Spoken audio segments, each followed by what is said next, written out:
Well, welcome everybody. This is Sherman Ray, and this is the Nevada Conservative Podcast. Welcome, folks, to the broadcast, folks. We hope that you are having a great week. It is hump day. It's hump day here in Las Vegas, and we've got a full packed show today.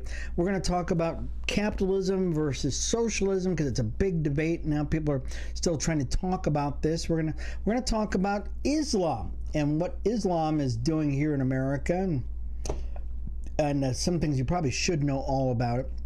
And finally, we're going to talk about last night's election in Florida and what we can actually get from that, guys. We got so much to talk about here today, guys. And when we get back, folks, you are going to be so excited about it. So this is Sherman Ray. This is Nevada Conservative Podcast. We'll be back in just a second. Stay tuned.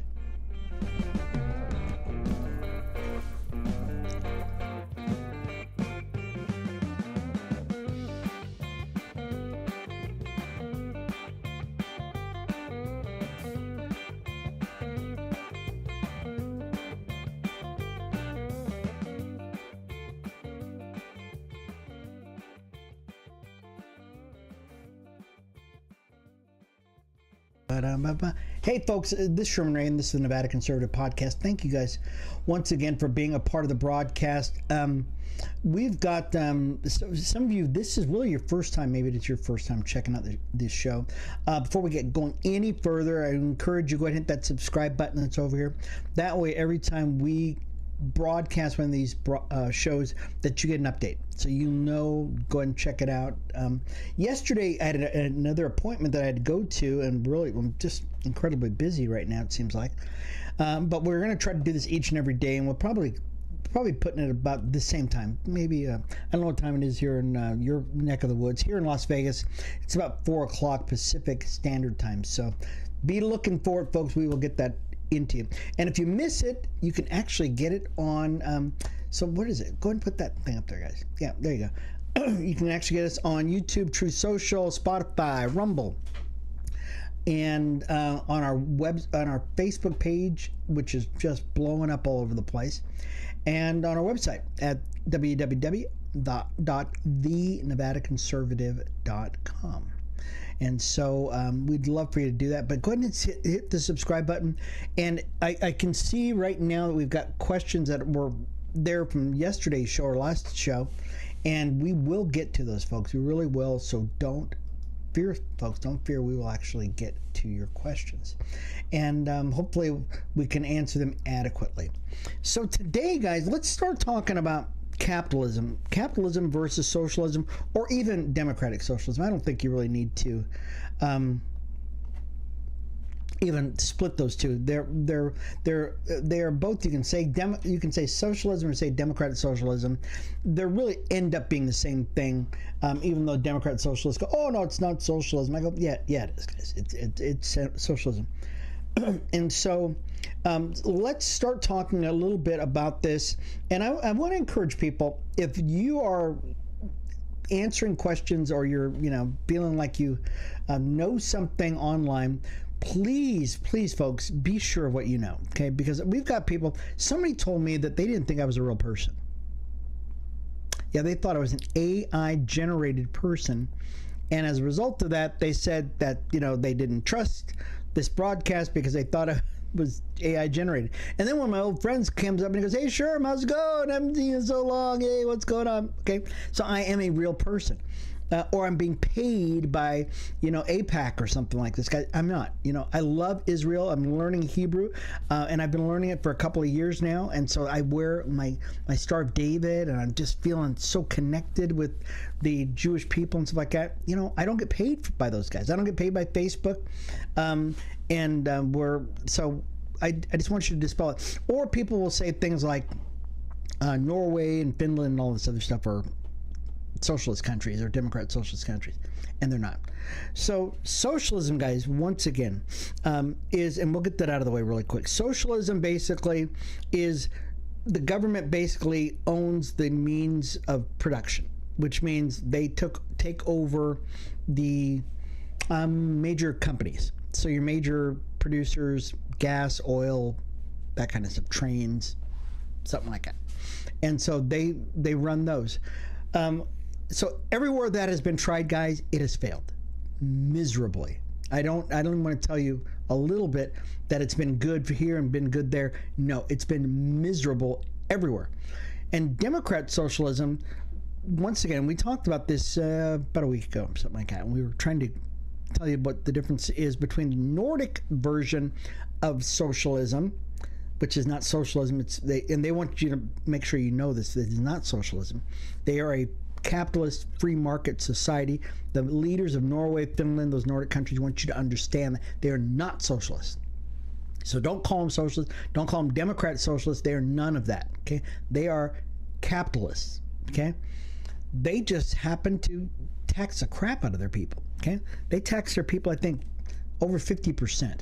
So it's a lot, and that's how they pay for all their social programs. Okay, and none of those social programs are socialist. Okay, because none of those are owned by the government. Okay, I want you to understand that, guys. Insurance companies are not owned by the government. Okay, that's the caveat here, and the thing you need to understand, because a lot of people go, "Oh no, that's what FDR instituted here in America, socialism." No, he didn't. He never did. And so I think some people are just getting things confused. But the Democrat socialists want you to believe that they want to employ the same kind of thing that they have in Norway, but they don't, because they do want to take over those major companies. Okay, unlike the Nordic countries, they want to take over the oil, the gas, water, those kind of major corporations and stuff like that, and they want to be able to tell you what to do, which won't work, guys. It's just not going to work. Eventually, it is going to fall because they're not going to have enough people's money to pay for all the products. You'll end up getting shortages. You'll start getting long lines, and eventually it will fall apart. Like I said, everywhere socialism has been tried, it has failed miserably. On the other hand, let's talk about capitalism, guys, and let's spend a little bit of time about capitalism. Okay, capitalism is based on free markets, which means you own it, guys. It is basically what man naturally does. Man naturally wants to build with his own hands. Okay, man naturally wants to be rewarded for the things he does. Okay, so it's a natural thing that we do as human beings, as it is. And as a result of that, a farmer can go out and he can plant corn, carrots, whatever he wants to do. He can grow them on his plot of land, and then if he gets a lot of those things, he'll take it to a market and he'll sell them for whatever he can get for them. That's called free market enterprise. Okay, that's called capitalism. And if a lot of people want his stuff, he charges more for it. And if he doesn't have enough, he charges more for it. But if he has a lot of that corn, he's got to get rid of it. He's got to bring down the price. Okay, free markets. I think people understand that. Okay, Democrat socialists don't like this at all. But it is the greatest vehicle for the raising people out of poverty ever devised. And even socialist countries saw that the only way to get out of the crap that they were in was to employ capitalist markets. I want to give you a couple of really quick examples of how capitalism was able to bring countries out of poverty and into prosperity. Number one, the Great Enrichment in Britain and the West. They call that the Industrial Revolution onward, roughly 1800 to the present. Okay, it started in 1800 to the present. Okay, we're talking about Britain and in the West. Okay, before the late 18th and early 19th century, the vast majority of people everywhere lived near subsistence. Okay, which means they were dirt poor. In 1820, roughly 2 or 3/4 of the world's population lived in extreme poverty by modern measures. Most people probably didn't even realize that. Once market-driven industrialization took hold in Britain and then spread, private capital formation, free trade, property rights, and innovation, real incomes, life expectancy, and living standards exploded.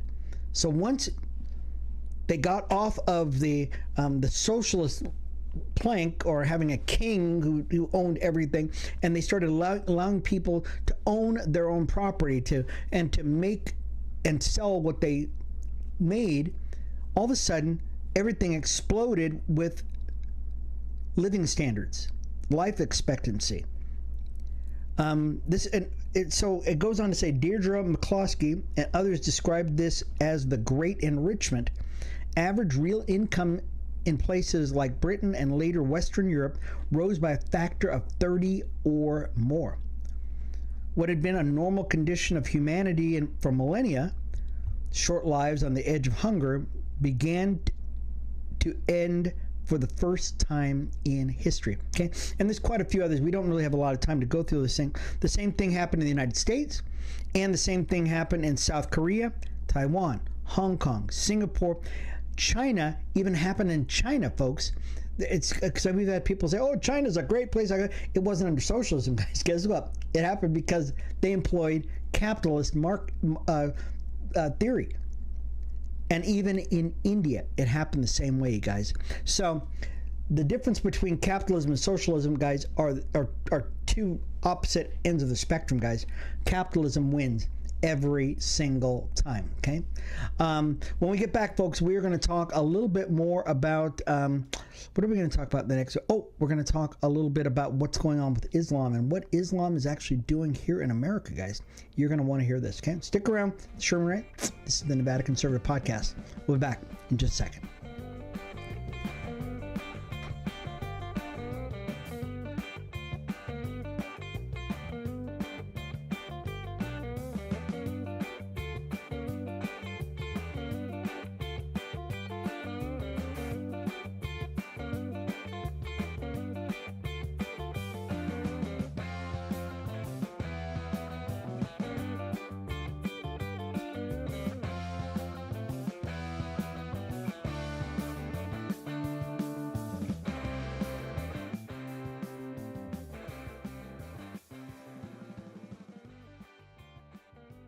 It's funny.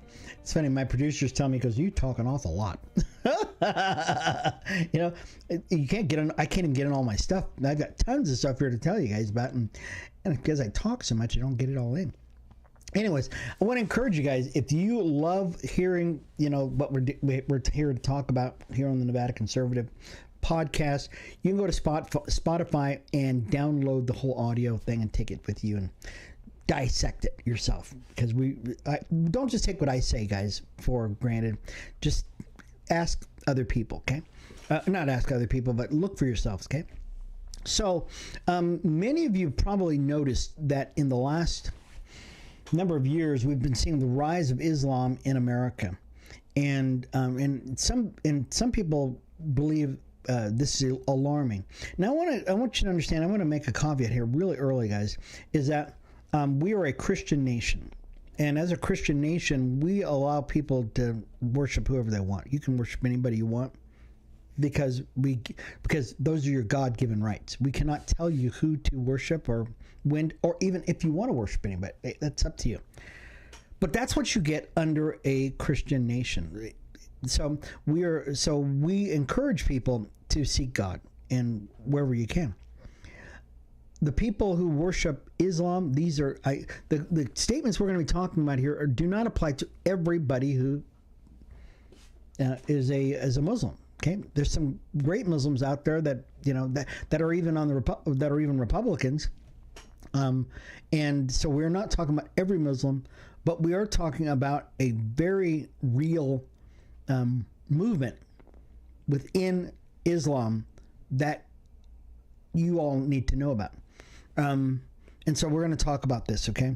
And I'm going to not spend a lot of time just babbling about it, guys. I want to get to the meat of this, okay? We've talked about this before, and we call it, and so in 1991, a document entitled an explanatory memorandum on the general strategic goal for the group in North America, written by a man by the name of Muhammad Akram, for the Muslim Brotherhood's North American leadership, was seized by the FBI and entered as evidence in the Holy Land Foundation terrorism financing trial. is not fringe internet lore. It is a court record. So whatever I'm telling you guys is not lore. It is actually something real. Okay, this was a document that was found in the Muslim Brotherhood's archive of documents that no one was supposed to see, but you're going to hear about it now. And it's called the Muslim Brotherhood's Civilization Jihad Process. Okay, and we've talked about this before, and I want to say something really quick here, and then we'll get on to this. Okay, we are being people listen to this podcast, and not just a few people here and there, but major networks listen to our podcast, and I'm so excited about this. So thank you so much about it. And how do I know that? Well, because within days of us putting on our podcast, I see it on the major news outlets. Even the one we did just a couple of days ago about the dirty break process within the Democrat Socialists of America are now coming up on one of the major broadcast networks that is put out nationally, guys. And so I know they're watching us. So they're going to probably pick up on this again. And so I want you guys, you'll be the first to get it though, guys. So this is good. Okay. Once again, it's the Muslim Brotherhood's Civilization Jihad Process. And who are the Muslim Brotherhood? Well, the Muslim Brotherhood are guys like Hamas, and they are, they were founded in, so do I have it in my notes? Okay, they don't have it in my notes. Yeah, I don't have it in my notes. But they were founded in Egypt, and they are a group that wants to spread Islam all across the world. More importantly, they want the end to Israel. Okay? So these guys are not nice guys, okay?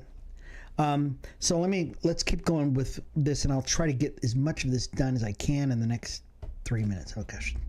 Okay. The process of settlement in North America is described as civilization jihad process, with all that the words mean. This guy named Ikhwan, or the Brotherhood, must understand their work in America as a kind of grand jihad in eliminating and destroying the Western civilization from within and sabotaging its miserable house by their hands and the hands of the believers, so that it is eliminated and God's religion, or Islam, is made victorious over all religions. The goal includes enablement of Islam, expanding the observant Muslim base, presenting Islam as a civilization alternative, and supporting the goal of an Islamic state. This is a gradualist, institutional, and long-term rather than solely kinetic terrorism, which means they're not going out with rocks and bottles and missiles. Okay, they're not going to do that way, even though they probably could. It emphasizes building organization, mosques, schools, media, political influence, and coalitions. What analysts call civilizational or stealth jihad.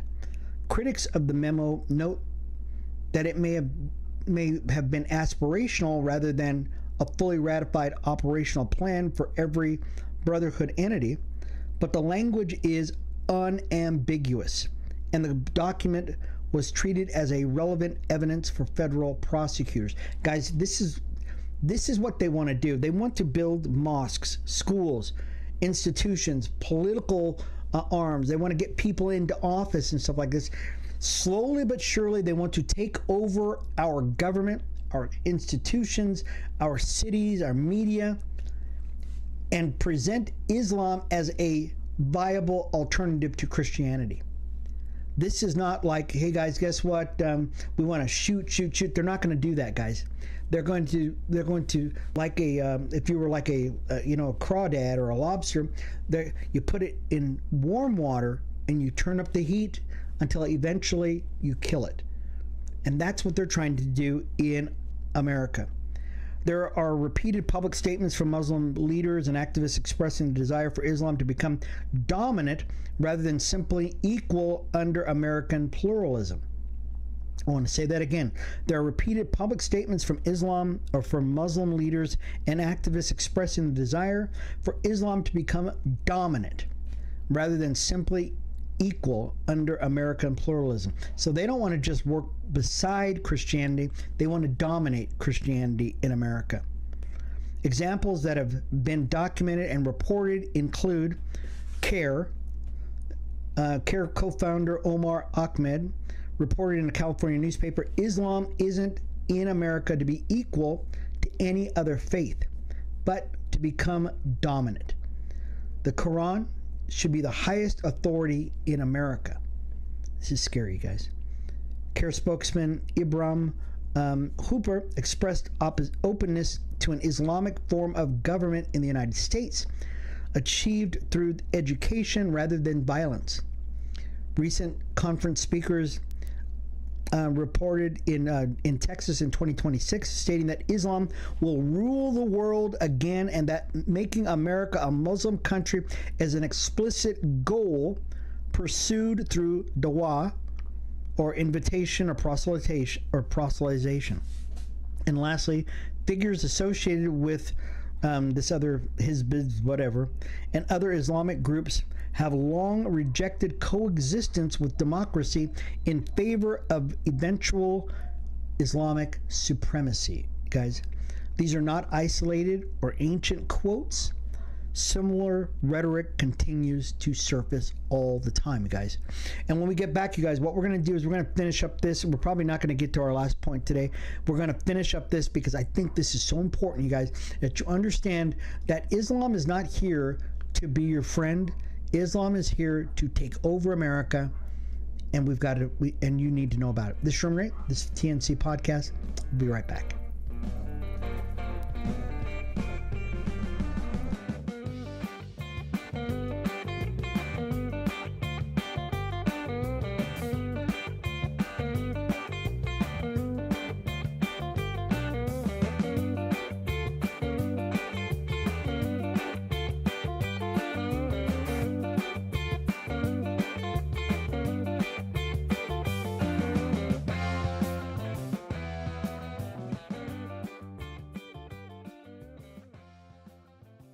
All right, folks, we are back. This is Sherman Rand. This is the Nevada Conservative Podcast.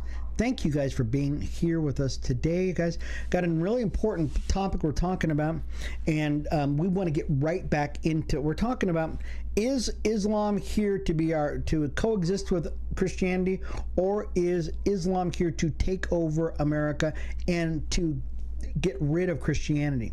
And we've been talking about, and if you have not listened to, if you weren't here for our second segment, go back and listen to it because it's so powerful. But we've got to go on. Okay, let's talk about mosques, communities, and cultural change.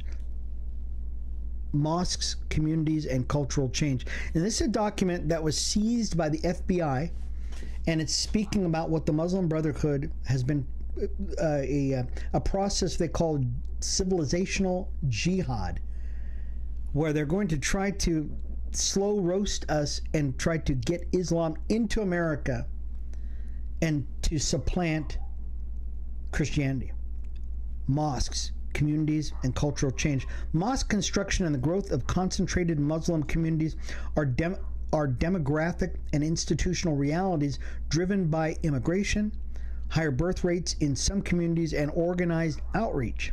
In places with high concentrations, like in Dearborn, Michigan, being the most frequently cited examples, also parts of Minnesota, New Jersey, and elsewhere, observable shifts include greater public visibility of Islamic practices, like loudspeakers for the call to prayer, Ramadan displays, halal norms, and many of you have seen that already, political organizations, and electoral influence.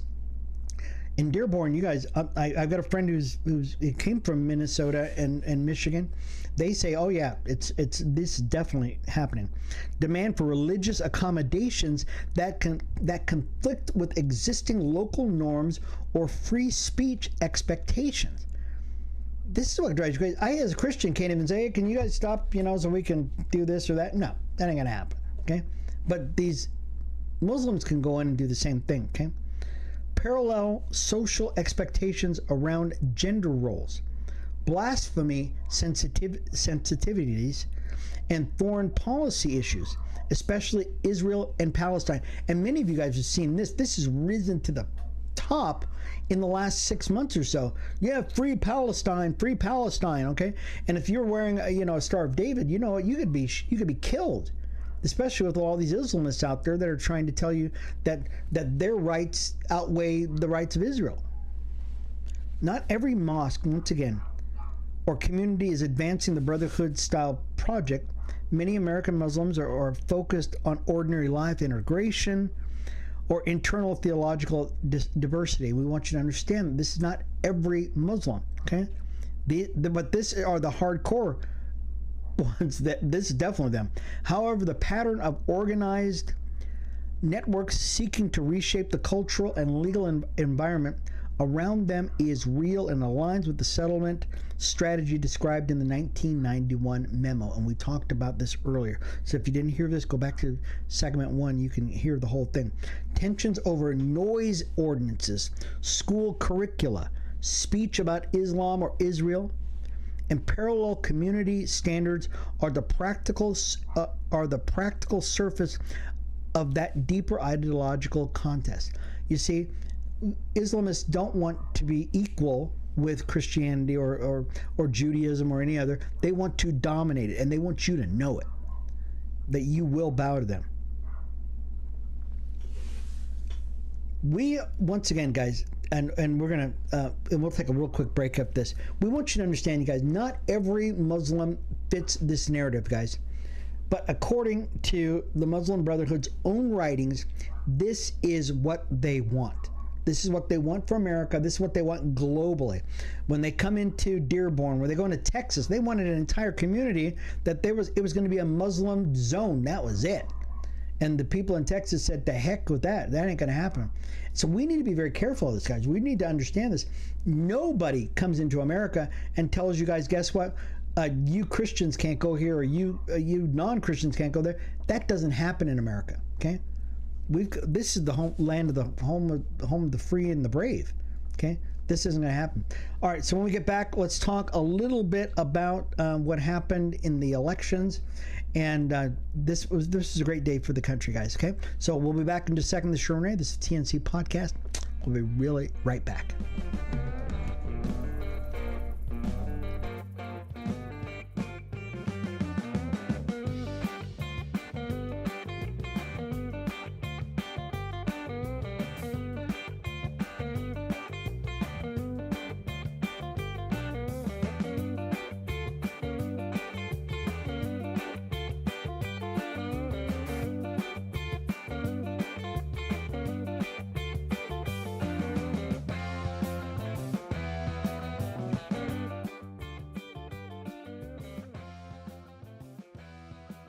All right. Okay, folks. This is going to be a really short segment. Sorry, folks. But this is probably the most fun part of it, too, you guys. Yesterday, guys, over in Florida and around the nation, actually, there were some elections that went on. And, guys, this was good stuff. In Florida, despite high-profile primary upsets, Florida votes, and even many Democrats continue to treat Democrat socialism as toxic, especially in the state shaped by people who fled it. This is really good, guys. Angie Nixon, let's get out of the way. One of the Democrat socialists who did win. Her name is Angie Nixon. She's a DSA-aligned Democrat socialist. She won the Democrat Senate primary over Alex Vindman. Yeah, and you know what? Vindman was a punk anyway, so we're glad he lost.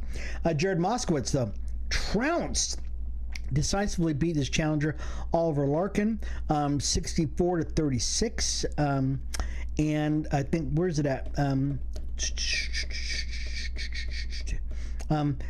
I think there was only a couple of other Democrat socialists who won the entire night, guys.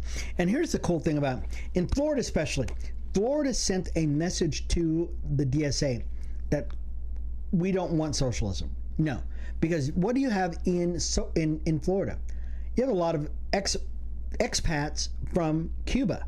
You have a lot of expats from Venezuela, and they say, "Oh no, We don't want nothing what you guys have got.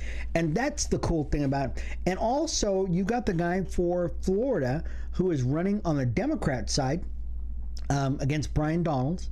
And we're so happy Brian Donalds, who's a Republican, won the primaries in his race, that even the Democrat candidate who won in his primary said, we don't want socialism. We want capitalism. Now, it's funny, you know, if you go up north, you know, into some of the New England states, they're just big on socialism and stuff like that. But down in Florida, Texas, places like that, they're going, absolutely not. Okay? We understand what socialism is all about. You Yankees up there in the north, you don't know nothing, guys. So, could this be the beginning of the end for the Democrat Socialists? Now, we've been saying this, guys, and we're going to run just a little bit over, guys, but the Democrats think that they can weather this storm. And we talked about this just on Monday, that the Democrat Socialists do not like the Democrats. They think they're weak. And as soon as they use them up for as much as they can, they are going to break with you Democrats. So Democrats, I would do this, right? And we said this before. The only way you're going to be able to get rid of the Democrat Socialists before they become this big, you know, thing, is to make them publicly renounce the DSA. You let them stand up in front of everybody and you say, unless you renounce the DSA publicly, we will take every bit of support from you. And if we lose the seat, then so be it. But rather to lose the seat than to lose your entire party. But unfortunately, it's probably not going to happen, guys. You know, why isn't it going to happen? Well, because Hakeem Jeffries and Chuck Schumer and the likes of them, they don't have the backbone.